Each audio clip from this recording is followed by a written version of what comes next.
Assalamualaikum warahmatullahi wabarakatuh. Saya Sumayah Asa-Adah Lubis dengan NIM 0310202080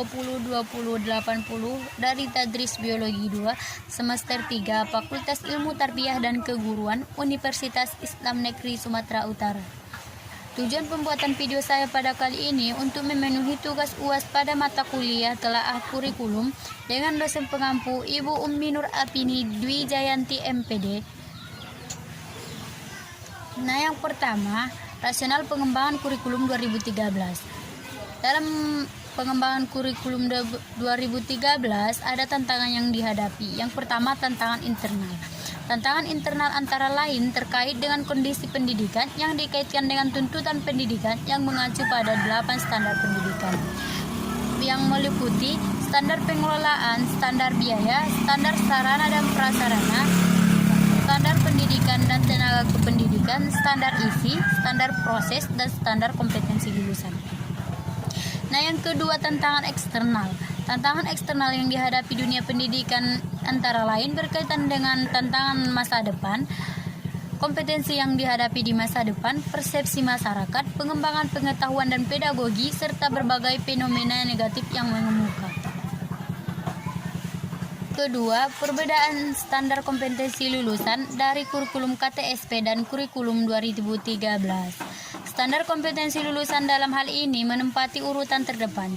Jika pada KTSP 2006 terdapat standar kompetensi lulusan dan kompetensi dasar, pada kurikulum 2013 ada kompetensi insi dan kompetensi dasar.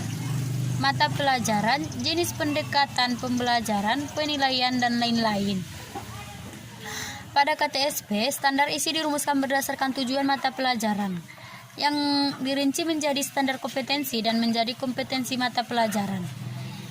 Di sini kompetensi diturunkan dari mata pelajaran, sementara pada K13, standar isi diturunkan dari standar kompetensi lulusan melalui kompetensi insi yang bebas mata pelajaran.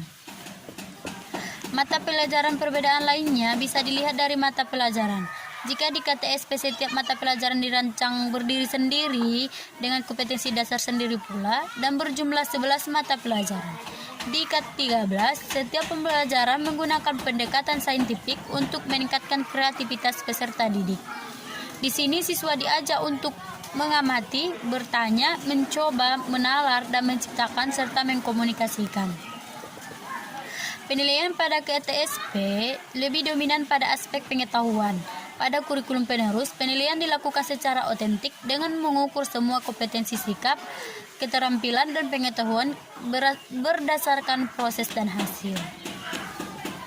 Penjurusan untuk SMA di KTSP bisa memilih jurusan sejak di kelas 11. Pada kurikulum 2013 tidak ada penjurusan bagi pelajar SMA. Semua mata pelajaran wajib, peminatan, antar minat, dan pendalaman minat harus dihatamkan oleh para siswa. Yang ketiga, keterkaitan antara karakteristik mata pembelajaran biologi dengan pendekatan pembelajaran yang dikeluarkan dalam desain pembelajaran kurikulum 2013. Sebelum itu, kita harus tahu dulu apa itu karakteristik mata pembelajaran biologi dan pendekatan pembelajaran biologinya. Karakteristik mata pembelajaran biologi dibangun melalui pengembangan keterampilan proses sains, yaitu yang pertama mengobservasi atau mengamati, termasuk di dalamnya menghitung, mengukur, mengklasifikasi, dan mencari hubungan ruang atau waktu. Yang kedua, menyusun hipotesis. Yang ketiga, merencanakan eksperimen.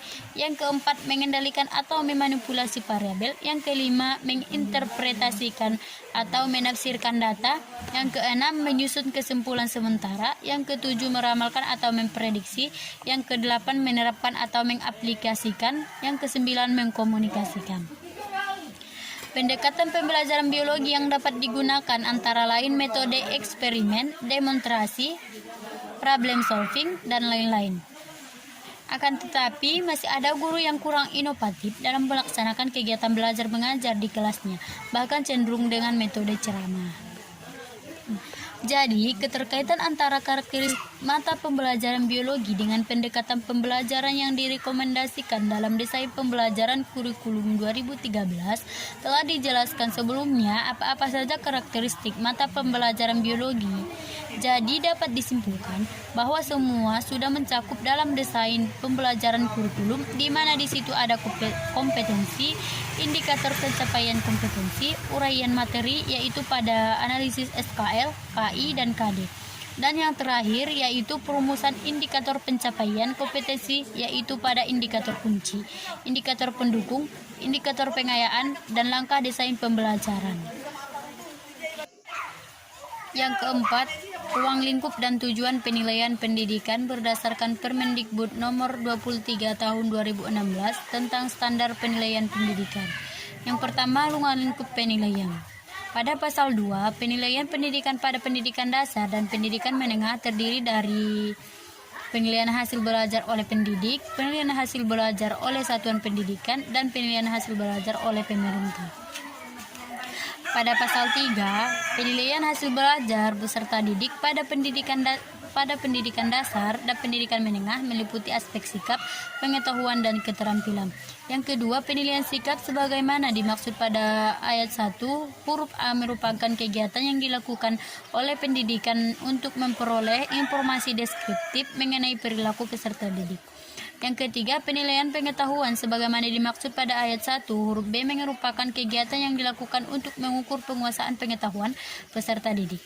Yang keempat, penilaian keterampilan sebagaimana dimaksud pada ayat 1 huruf C merupakan kegiatan yang dilakukan untuk mengukur kemampuan peserta didik menerapkan pengetahuan dalam melakukan tugas tertentu. Yang kelima, penilaian pengetahuan dan keterampilan sebagaimana dimaksud pada ayat 3 dan ayat 4. Kelima, perbedaan struktur kurikulum 2013 dengan kurikulum prototipe.